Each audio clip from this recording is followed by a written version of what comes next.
levels of power higher than that, this means I get to decide what reality is. And if Astoria gets me aroused, all I have to do is come up with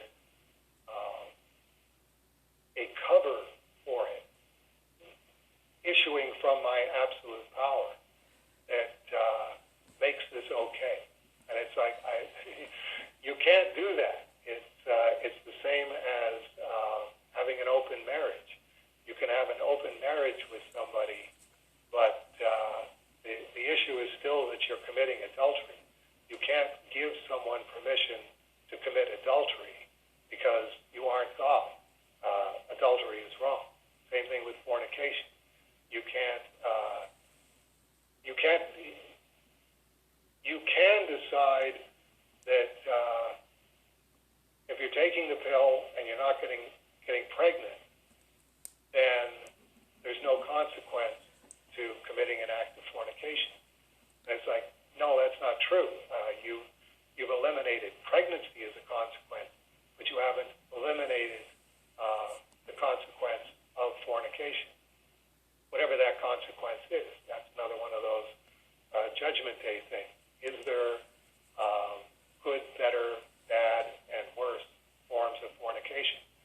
I have no idea. I'm not God.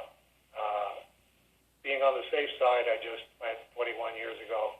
No, fornication, gone, because I think it's just a bad complication in anything.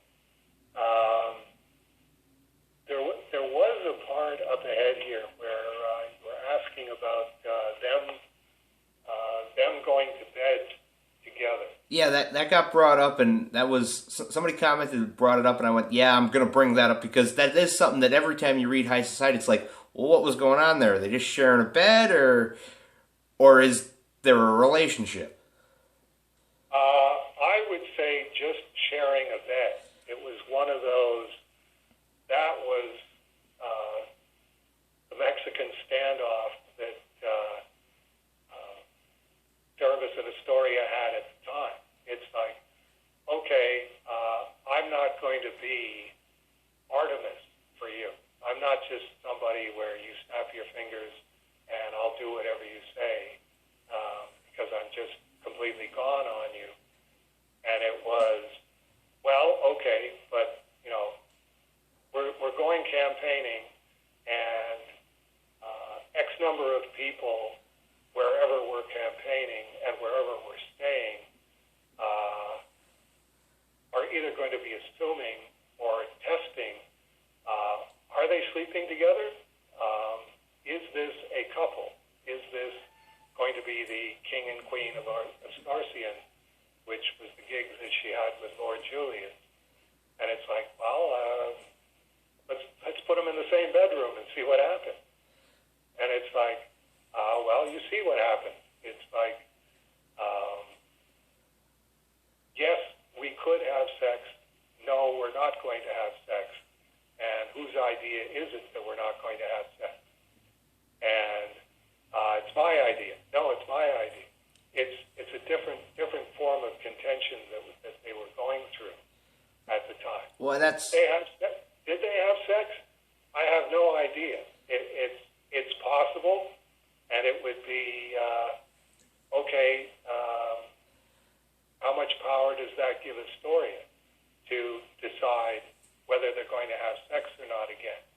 Or does Cerebus go, okay, Cerebus weakened and did it, but Cerebus isn't doing that again because that makes him like the roach. And Cerebus definitely didn't want to be the roach.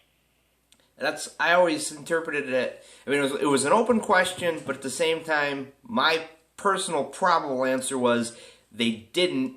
It was a case of, it was more manipulation on her part of, they're sharing a bed, if he makes a move, she's going to give token resistance, but then start the process of roaching him of, okay, you know, you want some, you're going to have to give me what I want.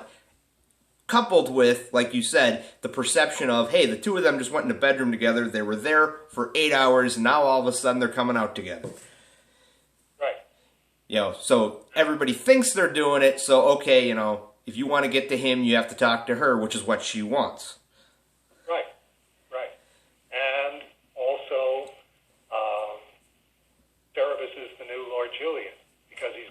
Julius's wife.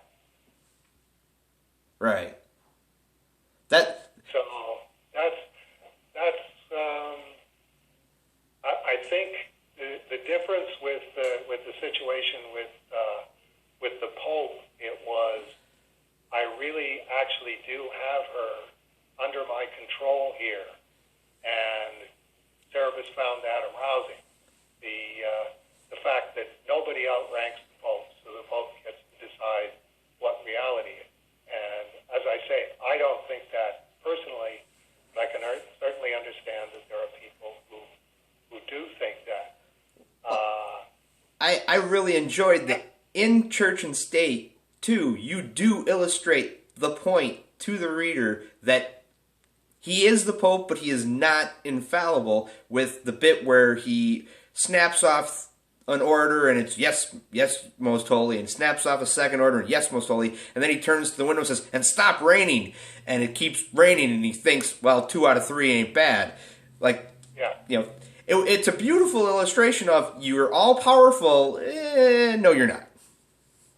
And also that that causes severe psychological problems. A good example being him doing that, and then obviously, like when he does fall asleep and he dreams, those are not exactly happy dreams that he's having after raping Astoria, and you can't undo something that you did. You can repent of it and atone for it, but you can't undo it, which is why you have to repent of it and then atone for it, which is why Cerebus was definitely not Pope material, definitely not religious material. Something snaps in the brain when you're in that situation and you decide that you're going to go that route.